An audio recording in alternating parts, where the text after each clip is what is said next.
ഒരു മനോഹര ഗാനവുമായാണ് നക്ഷത്രക്കുട്ടി എത്തുന്നത്.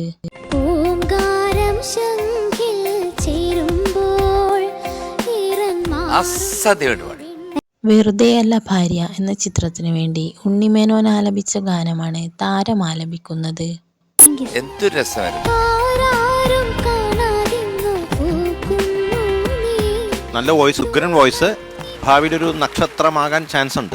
അഹിംസ എന്ന ചിത്രത്തിനു വേണ്ടി എസ് ജാനകി ആലപിച്ച ഗാനവുമായാണ് ദ്രൗപദി എത്തുന്നത്. പാട്ടെന്ന് പറയുന്നത് റെയർ ജെംസിൽ പെട്ട പാട്ടാണ്. അപ്പം അതൊക്കെ ഇവിടെ വന്ന് പാടാൻ പറ്റുക എന്നുള്ളത് മോളുടെ ഏറ്റവും വലിയ ഭാഗ്യമാണ്.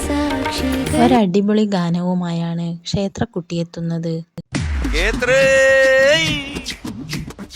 ഭയങ്കര കലിപ്പിലാണല്ലോ, ഭയങ്കര ദേഷ്യമാണല്ലോ. അതെ അതെ, മോളെ എന്തായാലും അങ്കിള് കൂടുണ്ട് കേട്ടോ.